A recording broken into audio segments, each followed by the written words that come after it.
Welcome back to another edition of the Wolverine.com podcast. We're with Doug Skene, Michigan's former All Big Ten offensive lineman who played in a bowl game in Florida. One, I believe. One. Yeah, It was just only the Gator one. Bowl. Yep. Yeah, but he's got the MVP trophy to show for it. Where is it? Do you guys like pass that among yourselves, the offensive lineman from that team, or what? Who's got it now?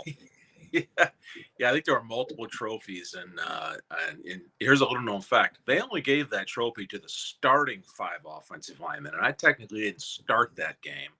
So around this room here, you can see behind me, I just have pictures of my classmates and a couple of line mates, and my championship rings there behind me, but my helmet. But I do not have a copy of that trophy. But I can tell you that Everett does, and it's somewhere in the South Florida compound down there in the lower Keys, amongst all the other stuff. And Tommy Doring got one, and I think Dingman and Scrap, all those guys got one of those trophies. But it was a collective effort because I think every one of the offensive linemen played in that game up there in Jacksonville in 1990. And it was a fun week.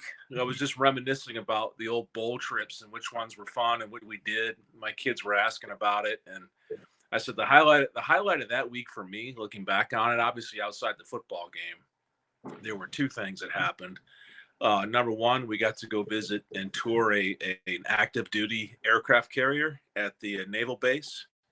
And as a kid who grew up building models and loving airplanes and military jets, I just nerded totally out, Balas. It was one of the coolest experiences of my life, getting to tour that ship. And people don't understand that haven't been up close to one, just how massive they are.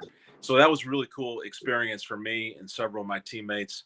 And then the second memory from that trip off the field was just being around Jacksonville and horsing around with my buddies. Fellow linemen, and seeing the social side of Jacksonville, Florida for a week, and then finishing that week out there at on the coastline. We moved out. We were in some seaside resort, and after the game that night, I remember several dudes in the middle of the night and one unnamed person at this time trying to surf on the ironing board from the hotel that we had taken out to the beach. And some guys we were tearing it up, Balas. We had quite a trip down there. It had to be Steve Everett. It was not Everett, although That's Everett crazy. was there. Yeah. But imagine the good majority of the Michigan football team on the beach at about 3:00 in the morning, having a good time before it all came to a screeching halt, and you hit the reset button and you start over for the next season in about 2 weeks. But those end of season celebrations after you win your final game are pretty big. Yeah, and that was fun. What a game!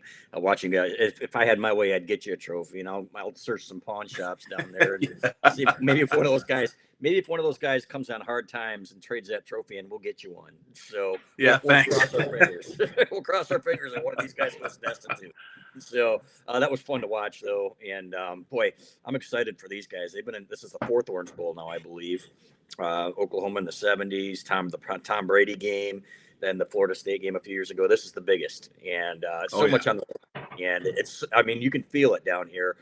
It's a big deal. Now everybody's worried about COVID and things like that, but the feeling when you walk into a building and you see Orange Bowl playoff, and so on and so forth. And last night we were actually going out down to Hollywood, Florida, and this motorcade comes through, and like 8 or 10 motorcycles, cops on motorcycles and cars, and it's the Michigan team in buses, and they're escorting them wherever they're going. And you're like, man, this is a big deal. So, but these kids have an opportunity here, Skene, to really have arguably the best season in modern day Michigan football. Now, the 97 team will go down in infamy, obviously, as the best at this point because they won a national championship. But man, you want to talk about undisputed. If they were to beat Georgia and Alabama, there is no doubt that this would probably go down as the best Michigan football team in our lifetimes. No doubt. There's no question about that. If they finish this thing off and knock off whoever it is these last 2 games, the game beyond it, Georgia, and then either Cincinnati or Alabama, this will be the greatest Michigan team, certainly in our lifetime, and one of the greats ever. Going back in the entire history of the program, you'd have to put these guys and all these players that have made it happen right up there with all the names of all time. And boy, we tried when we were there, but I can tell you how special that would be for a lifetime ticket to walking around a little proud, little not so little, but an more enormous sense of accomplishment that these guys will feel if they're able to finish this off. And they're going to have an enormous sense of accomplishment anyway. They are the Big Ten, outright Big Ten champions. They've had a great season. Now it's time to take it to a new height, which will cement them in the history of college football and the Michigan football program that'll never be forgotten. You think people are overlooking this team? I watched these guys and what they've done in these last two games against Ohio State with their athletes. And they've showed some vulnerability on defense this year, let's be honest. But then Iowa. And teams don't do that to Iowa. What Michigan did, put 42 points up on them, 42-3 win. That doesn't happen very often. To me, this Michigan team, as a 7.5-point underdog, and I get how good Georgia's defense is, but man, these two programs kind of seem to mirror each other. And this is not your typical, lumbering, fat, slow Michigan Big Ten football team, as some would call it, playing Northern football, Big Ten football. To me, this is a much closer matchup than people seem to be giving it credence.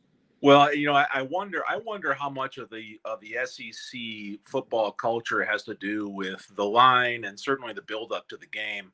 As I've talked about, you and I've talked about, and I mentioned it on Bill Simonson's show. I really believe that folks in the South don't even think we play serious football up here in the Midwest and the Big Ten. And that goes for Ohio State, Penn State, the whole Big Ten. The SEC in general kind of laughs at the Big Ten, doesn't take us serious, just from a perspective of the average football fan down South. And I'm wondering how much of that bleeds into the sports writing world in the South. The SEC arrogance is a real thing. I've seen it firsthand in person in a very anecdotal way, very small one-on-one personal experience a couple of years ago when some Georgia fans had asked if Michigan football was Division I football. They thought we were playing like Division II, some kind of cute little football league up here, and they weren't joking around when this woman asked me that question about my experience of playing at Michigan. It was just a personal conversation, but and I think it goes into the bigger picture of things. The sports writers, you go back to the Heisman Trophy thing. We were happy as heck that Aiden Hutchinson was in that conversation. But for a player from the Big Ten to win a trophy like that, you have to have a certain percentage of the sports writers from the South. You're never going to get that unless you are just overwhelmingly dominating the best player in the entire country. So it was kind of obvious that the kid from Alabama was going to win that thing, and rightfully so. He's a heck of a great player. But again, the overall perspective, and I think some of the feeling of Michigan being undercounted and maybe underscored here in this game doesn't surprise me a whole lot, Balas. And and I think that plays into our favor. Certainly, if I were on this team, I would be using that as juice for Friday night to go out there and prove the whole South part of the United States that we do play serious football in the Big Ten here, that Michigan, Ohio State, and the others are not Division II football. Yeah, we were talking earlier about the preparation for this game, and these kids seem really locked in. And it goes back. I'll go back to when Jim Harbaugh first got here, and they played in the Capital One Bowl against Florida in his first bowl game. And quietly, a lot of these kids behind the scenes were saying, "Man, isn't this supposed to be a little bit of fun here?" And they were getting worked like crazy. And Harbaugh really wanted to win that game, and of course, they hammered Florida. I think it was 41-7. And then afterwards, everybody was thrilled. And as I wrote today, winning is pretty much the cure for everything, and there's nothing better than winning. So when you guys played Washington the first time, you played Washington in back-to-back Rose Bowls. Huge difference, clearly. Number one, it seemed like the preparation before the big one, when they kicked your butts with Steve Entman and those guys, was a little bit different. It seemed like you guys were a little bit fat and happy, literally and figuratively speaking. And then the following year took it a little bit more seriously. Is that a real thing? That was real. Back to the early 90s there. That first Rose Bowl, the 92 Rose Bowl, January 1st against Washington, was undefeated. I think we were all 10, 15 pounds heavy on the offensive line up front. We were not ready to play that game physically like we should have been. And the year after, we showed up. Many of us at our playing weights, and we started the season off. We were definitely focused more. And getting smacked by an opponent in the Rose Bowl and being disappointed in front of a national TV audience can do that to you. And so that was our motivation then. I don't have any doubts in my mind for this Michigan football team and their preparation down there. You know, things are so much different now, Balas, than they were 25, 30 years ago in the playoff structure that we have now. So I would be shocked. I really, really would be shocked and surprised and disappointed if Michigan showed up fat and slow and not ready to play this game. I just don't think that's going to happen. It seems like this football team here, Michigan, has been playing with a chip on its shoulder to prove everybody wrong all year long, and here's another chance to do so.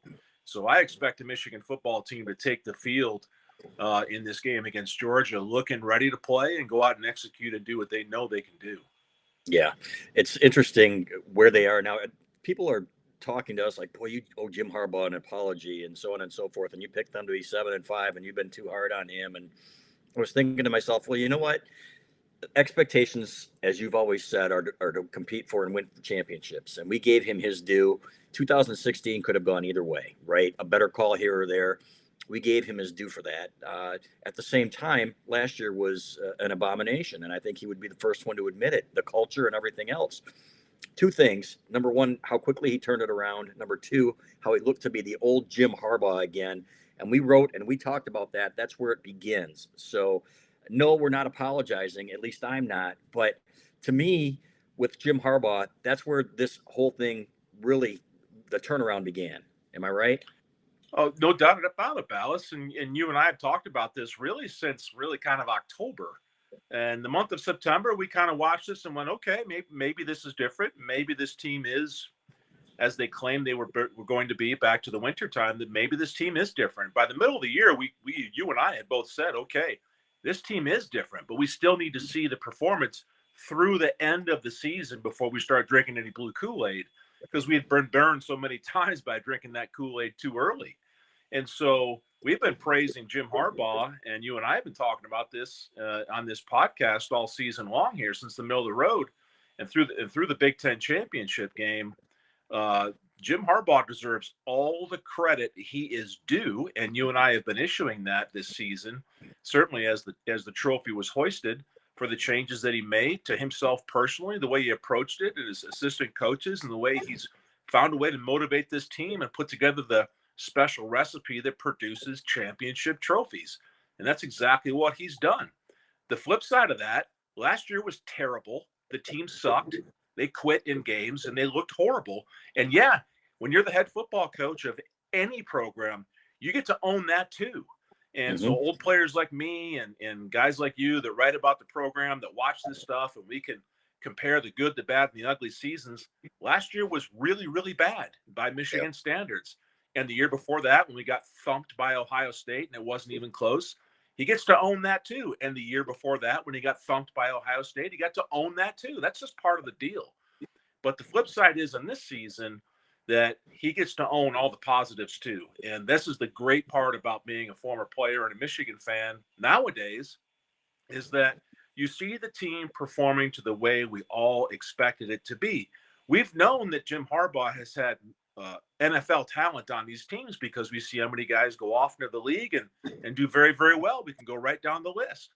The frustration was, how is it possible that you have all this football talent, but you can't put it together to become competitive and win a Big Ten championship? That's where the frustration was mounting through last year, coming into this year. And this year, the pieces fall together. The coaches come together. You make some changes. You've got schematic differences on the field. And then all of a sudden, bam, you're a Big Ten champion. And yes, now I'm going to look at you and I'm going to take my hat off and say, that's a hell of a job, Coach Harbaugh. Way to go. I'll support you all the way. Keep doing it, because this is a lot of fun to watch. And that's the key, is keeping doing it. And I wrote an article. Is this 1964 or is this 1969? And you're familiar with Michigan history. 64, they hadn't won a Big Ten championship in 13 years. And you had a group of seniors that said enough is enough. Bob Timberlake and those guys. And they said, okay, we're going to go out and we're going to play Michigan football. And we're tired of losing, right? So they win a championship. Over the next 3 years, the program goes 500. Now, 1969 comes along. You beat Ohio State. You're on top of the world. Feels like this year, right? The key is sustaining it. You're going to lose some leaders. You're going to lose Aiden Hutchinson. You're probably going to lose David Ojabo. You're going to lose Josh Ross, guys that really helped turn this thing around. So it's not just about a 1 year thing. This is about sustaining and keeping this thing going and winning championships. Well, Balas, that was always a special recipe for all those decades where we were winning Big Ten championships. Is as the players that were leaders and as those captains left the program to go on and chase NFL dreams, they graduated and moved on with life. Whatever the case was, we all kind of looked around that locker room and said, "Okay, I have to do more now for this team. I have to maybe say a few more things. I have to hold myself a little more accountable." Because there's no more superstar All-American leader at my position group or anywhere else. That guy that needs to be the superstar All Big Ten or All-American needs to be me. And that's how the program survived and won championships for many, many years. And you can see the same things happening in the last 5-10 years in other football programs around the country. When you mix in high-level talent, you're bringing in super talented guys out of high school, and you're developing their skills, the programs that really have the special sauce, they don't fall off. And we can name them. They're obvious. Yep. And so Michigan has ascended itself now in this season into that company. And now this offseason with next year's team, they get the challenge of trying to figure that out. And you look around the room and it starts in January and you say, okay, we're not falling off. We really enjoy being here on top. We like going to the playoff. We like getting, Big Ten championship rings, the real championship ring. We like getting our picture on the wall at Schembechler Hall. And hey, I really enjoyed being there and having my picture taken as a Big Ten champion. And so you don't want to disappoint yourself and your teammates, because when it's your turn to be a last year guy, whether you're a fourth year guy or a fifth year guy, it doesn't matter. Your last year, you never want to go out as a loser. And that motivated a lot of teams for a lot of years at Michigan. And let's hope that this team starts the same thing for teams to come. Yeah, that's got to be it. And I feel really good about it because you got Cade McNamara, who has been an outstanding leader, even if he's not a captain. People overlook the fact that this is his first year as a starter. What a job he's done. Don't care what anybody says about J.J. McCarthy and, we need a bigger arm, so on and so forth. Ronnie Bell coming back, I think, is going to be huge. He's been a great captain, even though he was hurt at the beginning of the year. And he was one of those guys that was talking. I was listening to one of his podcasts, and he said, man, there was something different in the spring, and we set the tone. And, we had a couple guys, we just started jumping up and down, and everybody after the first practice started jumping up and down, and we looked at each other and said, we knew we had something. So those guys have lived it, and that makes me feel a little bit better. The defense is where it's going to be where it's at, but I love what I've seen from Mike McDonald. I think he's going to be able to put good defenses together. Now, we've seen guys like Jim Herman, Ron English, Don Brown in their first years have outstanding years, and then gradually it tails off a little bit. You're not expecting him to be perfect, but I love the variety in his defense, so I'm excited about that. Last thing I want to ask you, the job that Sharon Moore did with this offensive line, what did you like best about that group this year? Well, there's so many things to talk about with what the job Coach Moore has done. Pass protection, the strong points were, I think our tackles did really well this year. Stuber over there at right tackle. I think Andrew Vastardis, the season he had was just off the charts good. But really, Sharon Moore, remember, Balas, we had injured guards throughout the whole season. And Chuck Filiaga filled in well in there. And there was a rotation, and there was some different guys starting, and some things that happened in there. And throughout all of it, that offensive line just kept getting better and better and better. And so, the missed assignments from the offensive line were minimal this year, which means the guys were comfortable with what they were supposed to be doing. But as the season wore on, and especially, with the way it finished in those last two games against Ohio State and Iowa, it always warms my heart to see guys down the field, driving guys into the ground, imposing their will upon people. And that is coaching. And you have to practice that to go out and do it on Saturdays. And so for a first-year offensive line coach, Sharon Moore, to come in and step in, take over a pretty talented group of guys, but a couple question marks at the same time, I don't know how he could have done a better job, Balas. The only critique we talked about all year long was every once in a while we had a leaker on some twist games against that offensive line. But generally speaking, that was a pretty clean football season out of that group. And Sharon Moore deserves all the credit that he has gotten here for the production of that unit, protecting those quarterbacks, creating some space for those linemen, the combination blocks, and including the tight ends, and being able to get up and swallow up linebackers. They did a really, really nice job. And obviously you and I watch it very closely. I watch it very, very closely.